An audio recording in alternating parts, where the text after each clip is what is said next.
Okay, I really did not intend to make a part 3 of this video, but I decided to go ahead and show everyone exactly what this looks like when it is all together and ready to be installed in the car. Okay, so there are a few things that you need to know here.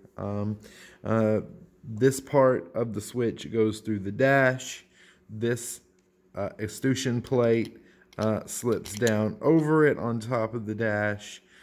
This screw, this, let me try to make this a little clear. Okay, so this extrusion plate slips over the switch itself and is held against the dash by this specialty nut. Okay, you do need a special tool to secure this in place or to remove it.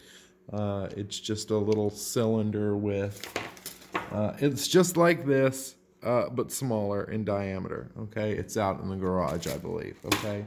So this screws into place. I can just do it enough with my hand so that it's held together for demonstration purposes. So that holds that in place, okay?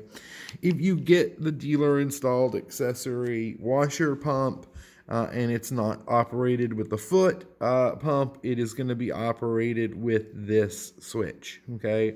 This is a stock 1955 windshield washer switch, okay? It comes with a plug from the factory. This is a plug.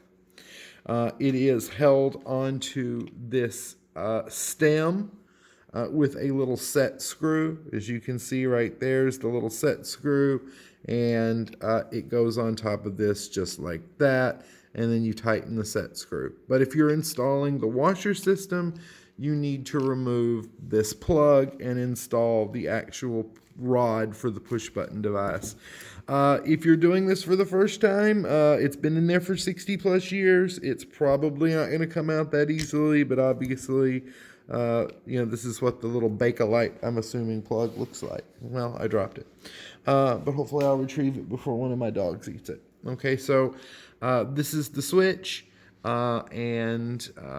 This is actually for a pickup truck, I believe. I got it in a parts haul, and it isn't for a 55, 56 passenger car. I think it's for a truck.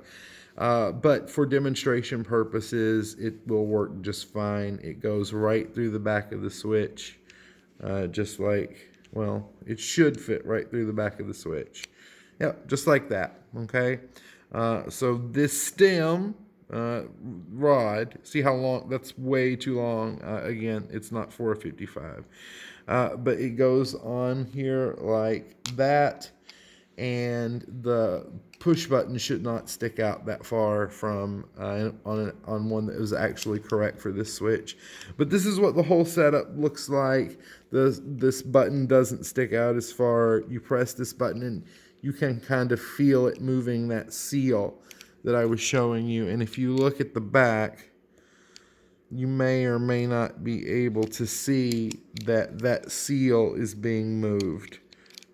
This rod may not be working like the correct one would, but if it were, it would be moving. Again, this is not the correct rod for this switch. So just for demonstration purposes, this is how it works. And that's what it looks like when it's all assembled. And I hope that someone gets some use out of these videos. Thanks.